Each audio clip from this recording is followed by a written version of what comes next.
pela vida do nosso pastor, missionário Ezequias, companheiro, amigo. Louvar a Deus pela sua vida, também agradecê-lo pela oportunidade de estar aqui nesta congregação, usando este púlpito para ministrar a sua santa e maravilhosa palavra. Missionário Ezequias, que Deus continue te abençoando, que a mão do Senhor continue estendida sobre a tua vida, que as bênçãos que Deus ainda irá derramar sobre a tua vida se estendam à tua esposa, missionária Viviane, às tuas filhas, a toda a tua casa, a toda a tua família. Que não falte na tua casa o que comer, o que vestir, o que calçar. E o principal, que não falte a presença do Espírito Santo. Que Deus continue abençoando o teu ministério. Que a área 67 continue crescendo, prosperando. E o nome do Senhor na área 67, continue sendo glorificado. Quero também nesta oportunidade louvar a Deus pela vida do companheiro, amigo, irmão, pastor Gil, que é o dirigente, que é o coordenador desta congregação. Quero agradecê-lo pelo convite e quero rogar a Deus que Ele continue abençoando o pastor Gil, a sua esposa, a sua família, a esta congregação que está sob a sua liderança. Pastor Gil, muito obrigado pelo convite, viu? E eu não sabia, né? Pastor Gil, além de ser um pregador, um ensinador da palavra, é cantor. Cantor e canta bem, canta bem. Pelo menos canta melhor do que eu, que não sei cantar. Brincadeira, pastor Gil. Que Deus continue te usando poderosamente. Meus queridos, é sempre bom a gente estar cercado de amigos. E sempre quando eu venho para estas bandas daqui, a área 67, eu digo, eu vou para um lugar que eu tenho muitos amigos. Muitos amigos, glória a Deus. Prazer em rever alguns irmãos que há alguns dias eu não os via. Irmã Luísa, a irmã Socorro, só gente boa. Eu os considero ainda como minhas ovelhas, né? Nosso querido irmão ali, a sua esposa. Cadê a sua irmã, irmã Socorro? Muito bem, prazer em revê-la. Maravilha, glória a Deus. Meus queridos, a irmã aqui, eu esqueci o nome dela. Daqui. Como? Irmã Benedita. Fazia muito. Isso, fazia muito tempo. Não, mas ela está falando verdade. Fazia muito tempo que eu não a via. E ela me viu ainda criança, né? Glória a Deus. Meus queridos, vamos abrir as nossas Bíblias e vamos meditar na palavra de Deus. Pastor Gil, eu estou aguardando o arroz toicinho. Não, mas Cadê? Muito bem. Irmão William, prazer em revê-lo, viu? Deus abençoe. Companheiro aqui, eu me esqueci o nome dele. Te abençoe. Abramos as nossas Bíblias no Velho Testamento, no livro de Esdras, capítulo 1.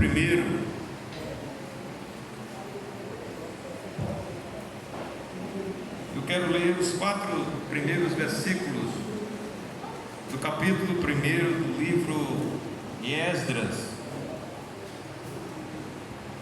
Esdras, capítulo 1. Eu vou ler do versículo 1 ao versículo de número 3. Eu gostaria que os irmãos acompanhassem a nossa leitura. Enquanto os irmãos estão procurando, irmão William, eu quero agradecer pelas palavras. O irmão falou em nome da família.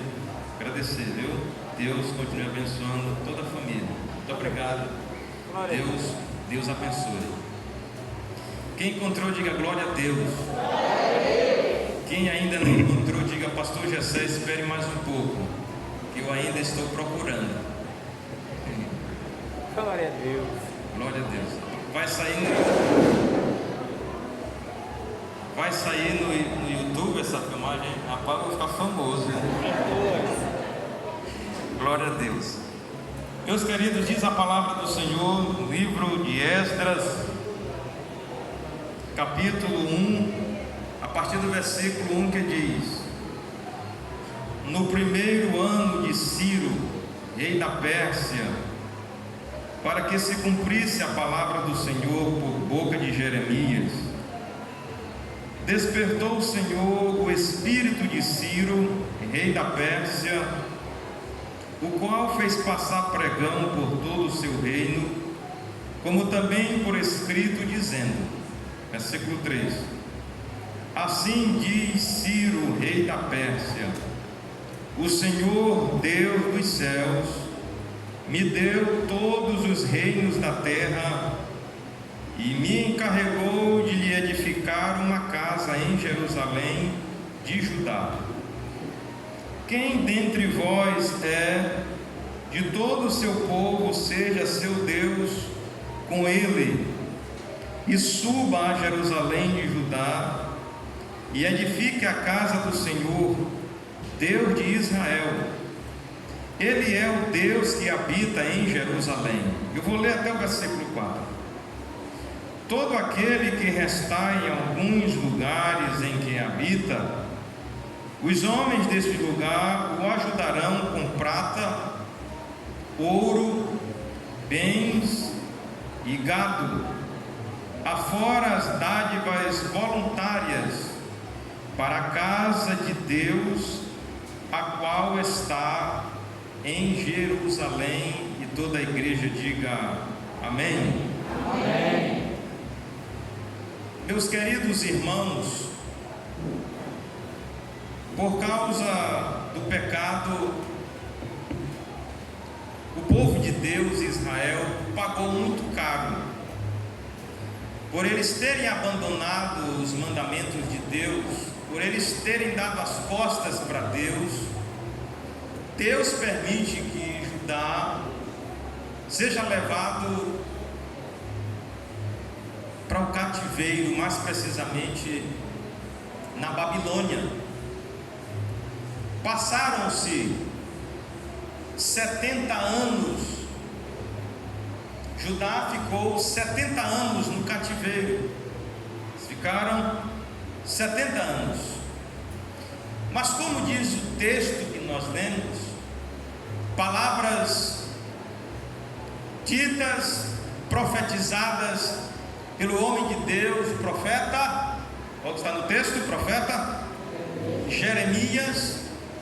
Deus liberta o seu povo do cativeiro, e através de Ciro, ou seja, Ciro foi um instrumento de Deus para decretar a liberdade, a libertação, o retorno de Israel, mais precisamente o retorno de Judá a Jerusalém. E o povo volta do cativeiro depois de 70 anos.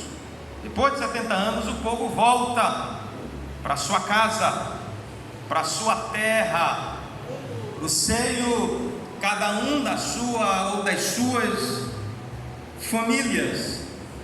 Quando nós lemos essa história, quando nós estudamos esta história, chegamos aqui no retorno de Judá, de volta para casa, mais precisamente para Jerusalém. Nós percebemos que o povo, quando retorna, eles têm em mente e colocam isso em prática, três coisas importantes. Três coisas importantes o povo não abriu mão. Isso serviu de meta, era uma meta. Quando eles voltaram do cativeiro, eles tiveram uma meta. E esta meta se divide em três partes, podemos dizer assim, ou em três alvos. Ou seja, pastor Gessé, quais eram as metas do povo de Deus quando eles retornaram do cativeiro? Eram três. Digam todos bem forte. Digam todos bem forte. As três metas. Não, era para falar Isso é sinal que os irmãos estão atentos, estão ligados. Primeiro, restaurar o altar. Restaurar o altar. Digam todos bem forte: reconstrução do templo. Reconstrução do templo. Mais forte ainda: reconstrução dos muros. Reconstrução dos muros. Porque os irmãos são sabedores que Jerusalém estava um bagaço, estava em ruína, estava tudo ao léu. E quando os judeus voltam, eles têm como meta, eles têm como alvo levantar o altar, reconstruir o templo, aquele grande templo que foi edificado pelo rei Salomão. E já nos dias de Neemias, esse processo de retorno, Deus usa Neemias juntamente com o povo de Deus para reconstruir os muros que estavam caídos. Louvado seja o nome do Senhor.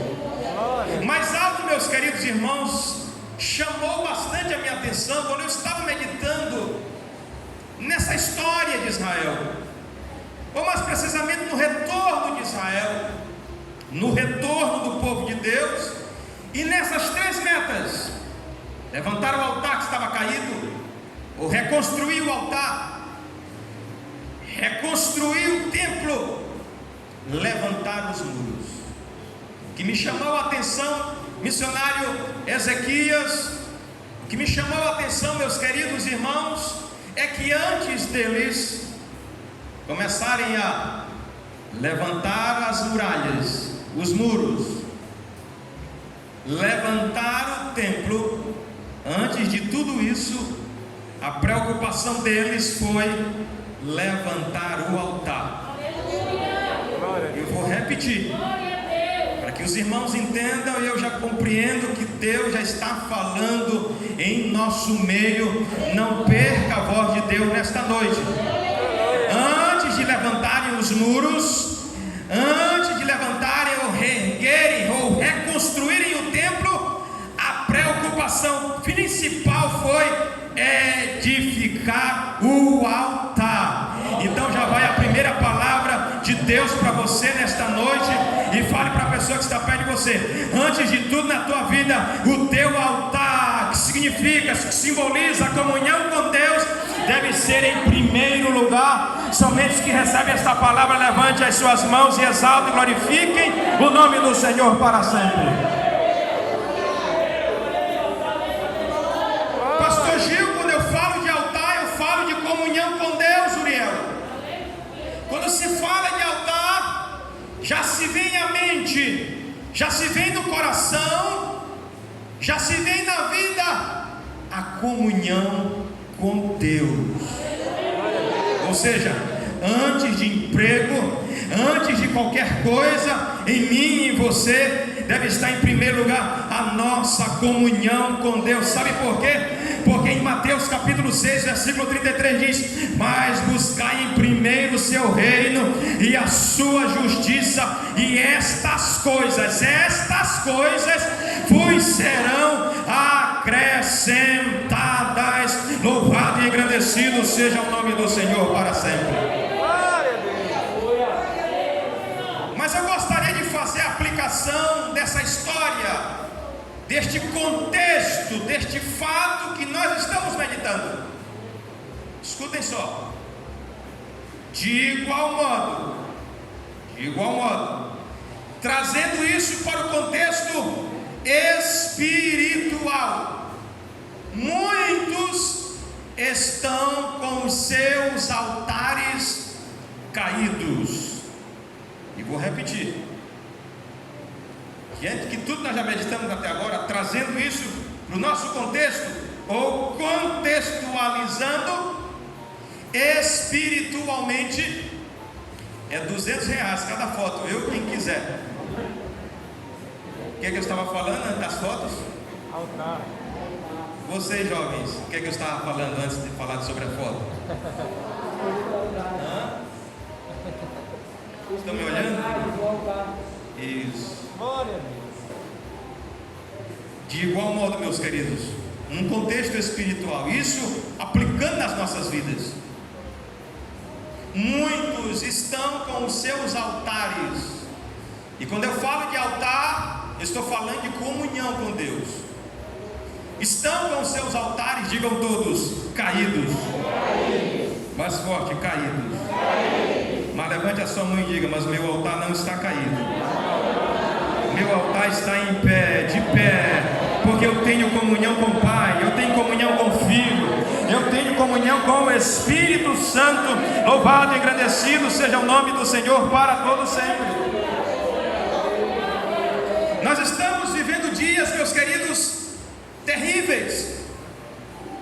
E estes dias terríveis que nós estamos vivendo, as coisas que estão acontecendo, que envergonham o nome do Senhor, infelizmente tem se infiltrado no nosso meio, no meio evangélico, na comunidade evangélica, na vida de muitos crentes, na vida de muitas igrejas.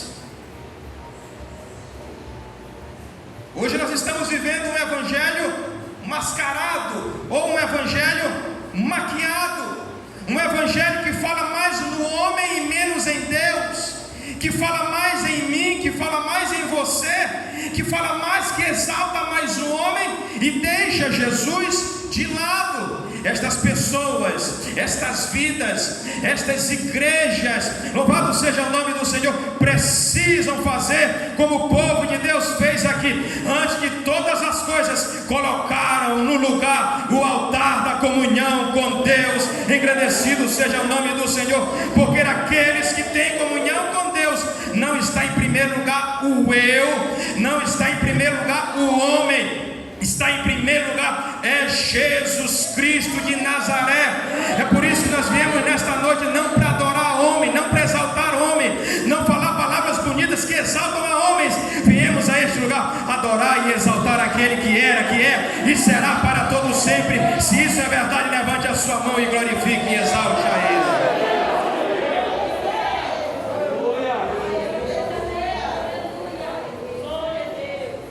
Mas para eu entender o que aconteceu com Israel no seu retorno, e em especial o assunto que nós estamos falando, a edificação do altar, que fala de comunhão, eu tive que ler o livro todo de Esdras, para eu entender como este processo aconteceu, o que significa comunhão com Deus.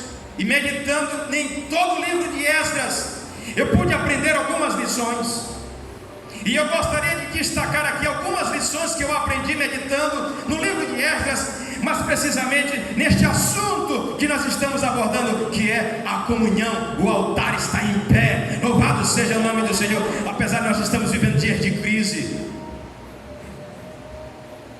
eu destaco nesta oportunidade, meus queridos, 3 coisas importantes que nos falam, que nos incentivam, que nos ensinam como este altar deve estar edificado, como esta comunhão ela deve estar funcionando nestes dias em que nós estamos vivendo. Louvado seja o nome do Senhor para sempre. Primeira lição, vá para o capítulo de número 2, digo de número 3, e acompanhe a leitura. Capítulo de número 3, e você vai entender o que é altar edificado, comunhão com Deus. E nós precisamos mais do que nunca de comunhão com Deus nos dias que nós estamos vivendo. O que diz a palavra do Senhor no livro de Esdras, capítulo de número 3. Eu vou ler a partir do versículo 1. Quem encontrou o texto, diga glória a Jesus. Olha o que diz a palavra do Senhor. Em chegando o 7º mês, e estando os filhos de Israel já nas cidades, ajuntou-se o povo como um só homem em Jerusalém. Levantou-se Jesua, filho de Josadaque, e seus irmãos, sacerdotes, e Zorobabel, filho de Saltiel, e seus irmãos, e edificaram o altar. Digam todos, edificaram o altar. Edificaram o altar do Deus de Israel. oferecerem holocausto. Digam todos, oferecerem holocausto. Mais uma vez, holocaustos.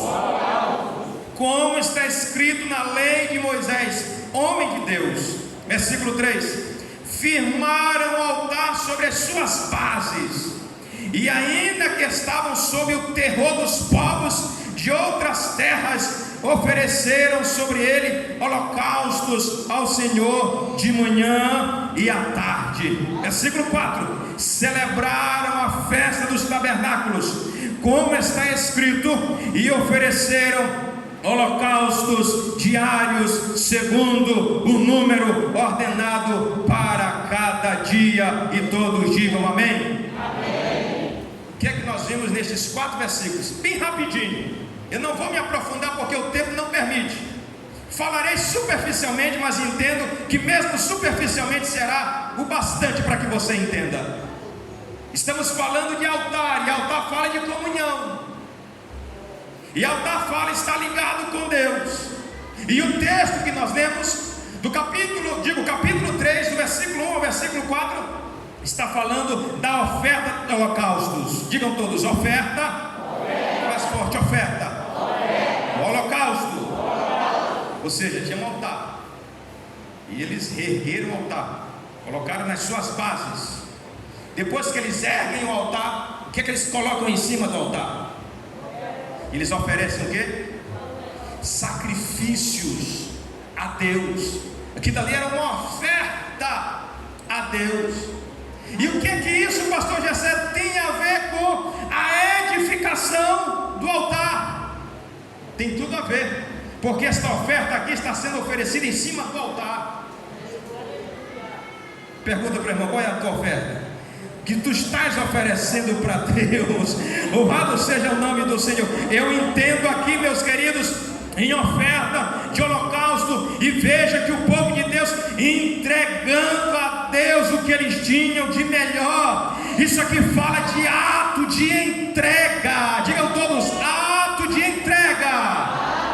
Se você quer ter mesmo comunhão com Deus, se você quer ter o teu altar em pé, e que os teus sacrifícios sejam recebidos por Deus, vale muito, e vale muito este ato de entrega. Louvado seja o nome do Senhor. E quando eu falo de ato de entrega, eu estou falando de ato de fidelidade. Engrandecido seja o nome do Senhor para sempre. Olha o que diz no Salmo de número 51, abra sua Bíblia. Salmo 51, versículos 16 e 17. Abra sua Bíblia, por favor. Salmo 51, versículos 16 e 17. Olha o que diz a palavra do Senhor no Salmo de número 51, versos 16 e 17. Pois não te comprases em sacrifícios, do contrário, eu tus daria. E não te agradas de holocaustos. Sacrifícios agradáveis a Deus são espírito quebrantado, coração compungido e contrito, não o desprezarás, ó Deus. Diante disso fica uma grande pergunta: que tu estás oferecendo para Deus? Que tu estás colocando no altar e oferecendo para Deus? Porque a palavra de Deus está sendo bem clara aqui, meus queridos. Sacrifícios agradáveis a Deus são espírito quebrantado, coração compungido e contrito, não desprezarás, ó Deus. Tem muita gente na obra de Deus fazendo um monte de coisas que aos olhos de muita gente é grande, e chega aqui nas redes sociais, muita gente bate palminha, muita gente diz, poxa, que grande obra. Mas será se estas obras são realmente de coração para Deus? Será se isso que está sendo oferecido sobre este altar está chegando às narinas de Deus como um cheiro suave e agradável? O que adianta eu pregar bem? O que adianta eu falar bonito? O que adianta eu fazer alguma coisa que vai arrancar de você elogio, mas o meu coração está distante de Deus? Quando eu oro é uma oração mecânica, quando eu prego é uma pregação mecânica. O que vale, meus queridos, não é algo mecânico.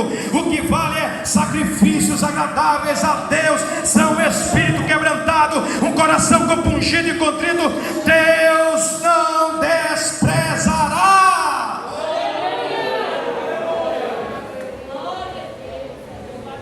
Você que diz que tem comunhão com Deus, você que diz que faz algo na obra de Deus, a pergunta é: o que é que tu estás colocando sobre este altar? O que é que tu estás oferecendo para Deus? O que é que os senhores estão oferecendo para Deus? O que é que esta igreja está oferecendo para Deus? O que é que na tua vida está sendo posto? E quando Deus olha, quando Deus vê, Ele se alegra, o nome dEle é glorificado, você é renovado, e vidas que te cercam também são abençoadas. Aleluia. Mas eu aprendo aqui uma segunda lição. E qual é a segunda lição, pastor Gessé? A segunda lição está no versículo de número 5 deste mesmo capítulo, o capítulo 3 do livro de Esdras. Abra o capítulo 3 e leiamos o versículo de número 5. E o que diz o versículo de número 5? E depois disso, o holocausto contínuo e os sacrifícios das festas da lua nova e de todas as festas fixas do Senhor, como também os dos que traziam ofertas voluntárias, glorificado seja o nome do Senhor para sempre. Observam só, está falando aqui de ofertas religiosas. O primeiro ponto que nós vimos foi ofertas do holocausto. Já no versículo 5 nós observamos que o texto está falando de ofertas religiosas. Quando eu vejo o ato do povo e um ato voluntário, a única coisa que nós podemos entender disso, da atitude do povo, que isso foi um ato de fé. Digam todos: ato de fé. Outra vez, ato de fé. Por que ato de fé, pastor Gessé? Eu vou ler para você aqui, ó. Versículo 4: celebraram a festa dos tabernáculos, como está escrito, que ofereceram holocaustos diários, segundo o número ordenado para cada dia. E depois disto, o holocausto contínuo e os sacrifícios das festas da lua nova e de todas as festas fixas do Senhor, como também os dos que traziam ofertas voluntárias ao Senhor. Desde o primeiro dia do 7º mês, começaram a oferecer holocaustos ao Senhor, porém ainda não estavam postos os fundamentos do templo. Louvado seja o nome do Senhor. Vejam só, os fundamentos do templo ainda não tinham sido postos, mas o povo aqui já estava oferecendo sacrifício para Deus, porque o que eles entendiam é que primeiramente, antes de fazer o templo, antes de reconstruir o templo, eles tinham que oferecer sacrifícios a Deus, e isso simboliza um ato de fé. E você que tem comunhão com Deus, que os teus sacrifícios, que as tuas ofertas sejam com fé para Deus. Louvado seja o nome do Senhor. Quem recebe esta palavra, levante a sua mão e glorifique e exalte o nome do Senhor para todo sempre. Digam todos: um ato de entrega, um ato de fidelidade, um ato de fé. Sabe por que ato de fé ainda? Porque eles estavam atravessando dias difíceis. Como se não bastasse o templo caído, os muros caídos e o altar da mesma forma, ainda tinha a pressão, ainda tinha a perseguição, ainda tinha a opressão dos inimigos do povo de Deus. Eu costumo dizer que tem crente aí, só apareceu um calo no dedo do pé dele, o mundo já se acabou.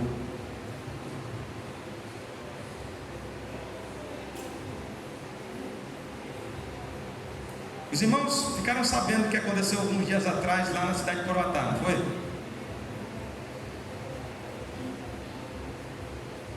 Algumas coisas que ali aconteceram, aliás, aquilo que aconteceu me trouxe algumas lições que se encaixam no que nós estamos falando aqui. Nós não admitimos, nós somos contra o autoritarismo. E o que aquela juíza fez foi errado, erradíssimo. Mas eu vi muito mimimi no meio do povo de Deus.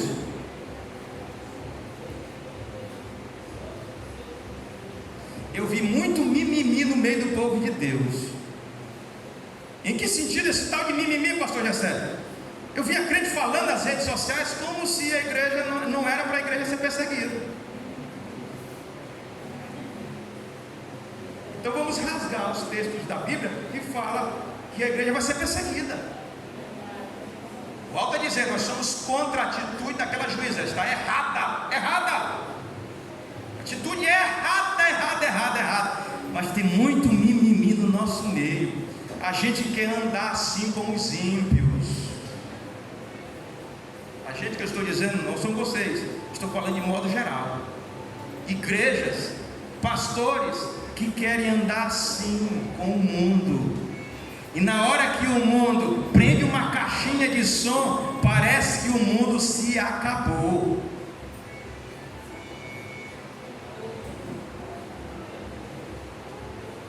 No dia que a igreja parar de ser perseguida, alguma coisa está errada com esta igreja. Pastor Gil, no dia que a igreja parar de ser perseguida, alguma coisa está errada com esta igreja. A igreja não foi chamada para fazer parceria com o mundo. A igreja não foi chamada para andar assim com o mundo. A igreja não foi chamada para andar assim com as ideologias satânicas. A igreja foi chamada para fora do mundo e combater o mundo. Aonde estão aqueles que fazem parte desta igreja? Levante a mão e exalte e glorifique o nome do Senhor.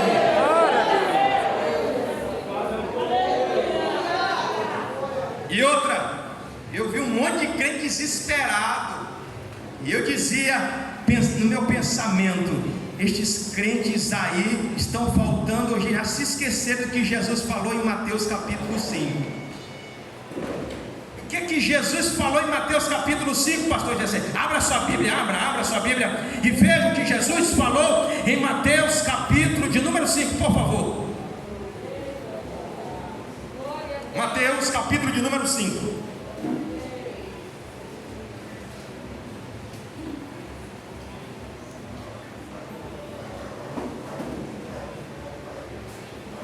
A partir do versículo 10.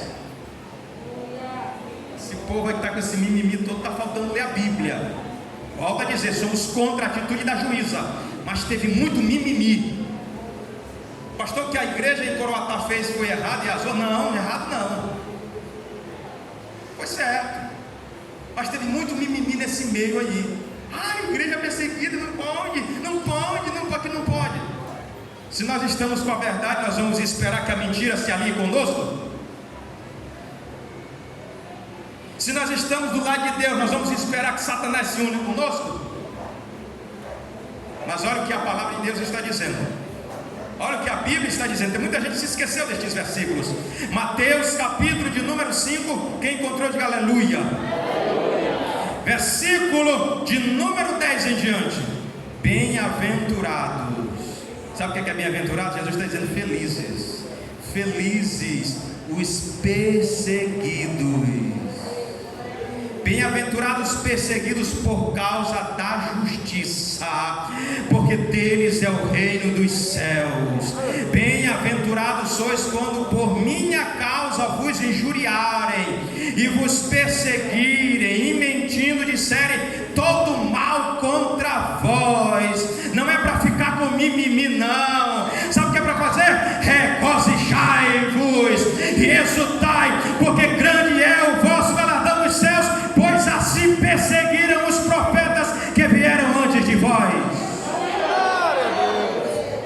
O que é que o crente está sendo perseguido? A igreja está sendo perseguida é porque esta igreja, este crente está parecendo com Jesus.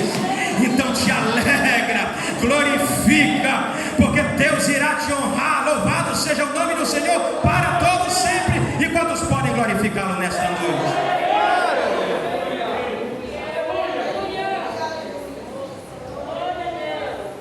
Digam todos: oferta do holocausto, ofertas religiosas. Então esta edificação deste altar, este sacrifício, entende-se que deveria ser com ato de fé, e foi justamente isso que eles fizeram. Tempos difíceis eles estavam atravessando, sem contar com as perseguições. Nós que temos comunhão com Deus, este altar está edificado. Muitas vezes nós temos que exercer a nossa fé, porque dias difíceis estamos passando e ainda iremos passar, mas o Deus a quem nós servimos irá nos livrar do mal. Louvado seja o nome do Senhor. Mas eu extraio aqui uma terceira e última lição, e a terceira e última lição está exatamente no versículo 7 do capítulo 3. E o que é que diz no capítulo 3, mais precisamente no versículo de número 7?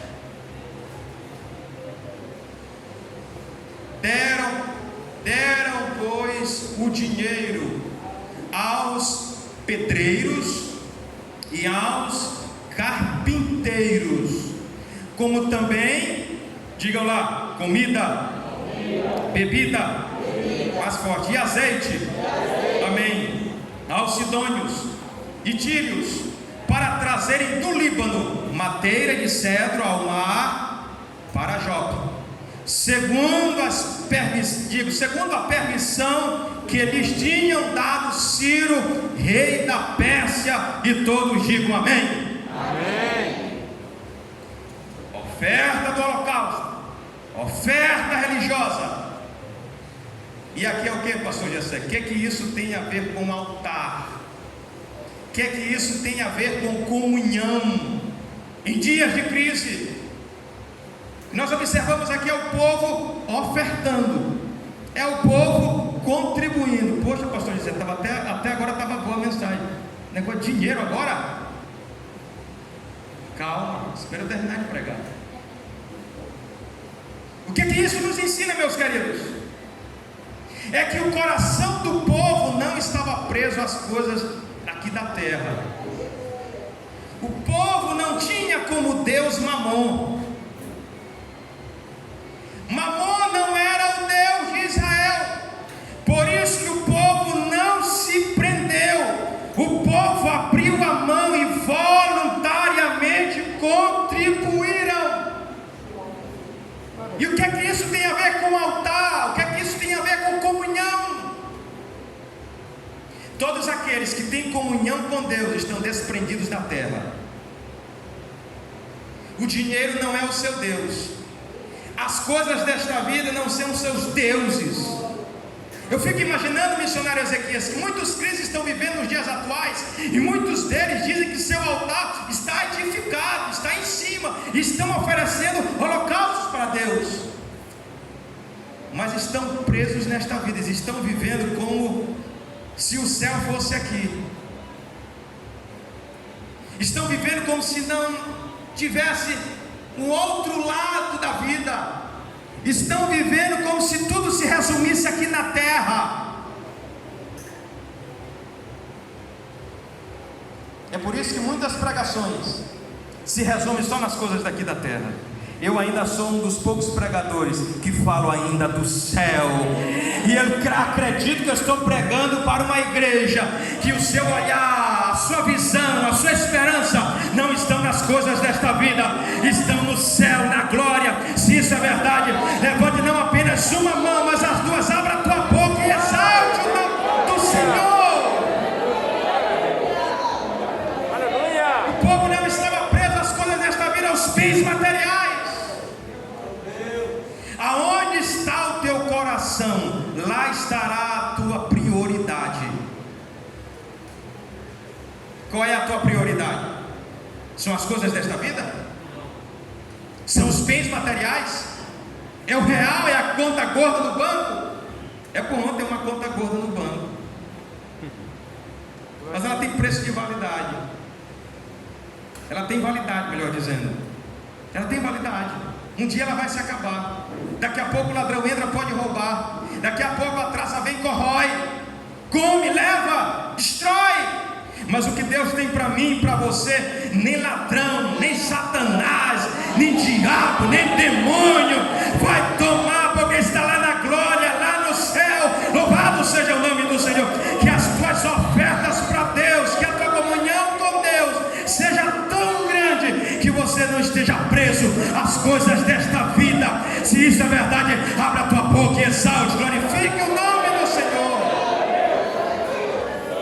Se ponha de pé por bondade.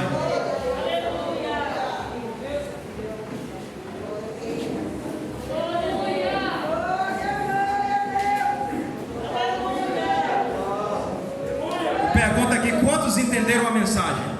Amém. Vou perguntar mais uma vez, quantos aqui entenderam a mensagem? Amém.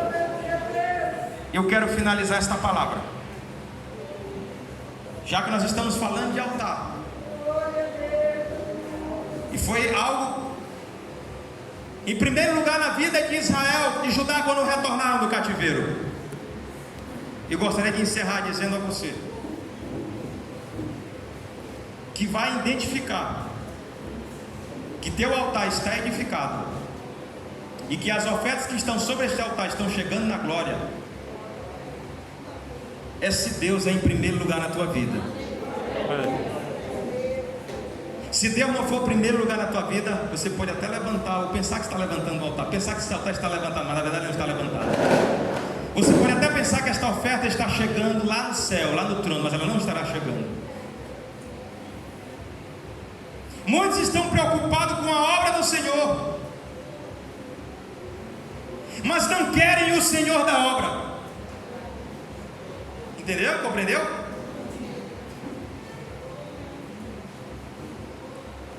Muitos estão, digam todos, muitos estão preocupados e até envolvidos na obra do Senhor, mas não estão buscando o Senhor da obra.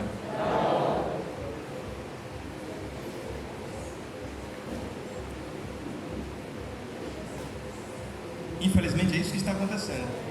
Muita gente envolvida na obra. Muita gente, irmã Viviane, missionária Viviane, até trabalhando na obra. Mas a meta dessas pessoas que muitas vezes estão trabalhando na obra não é para que o dono da obra seja glorificado. Eles não estão buscando o Senhor da obra. Eles estão buscando aplausos de homens. Eles estão buscando serem vistos por homens. E estão se enganando, pensando que os seus altares estão erguidos e que suas ofertas estão chegando ao trono da graça. Mas antes de nos envolvermos com a obra, vamos buscar primeiramente o Senhor dela. Porque quando a gente busca primeiramente o Senhor da obra, o resto fica tudo mais fácil. O caminho se abre. Louvado seja o nome do Senhor. E o nome do Senhor nas nossas vidas é glorificado. E mesmo que você não tenha reconhecimento aqui na terra, fica tranquilo que lá no céu Deus vai te dar o galardão. Se você entende isso, glorifique o nome dele. Glória a Deus. Eu quero fazer uma oração nesta oportunidade. Se nós não estivéssemos em tempo de pandemia, eu ia pedir para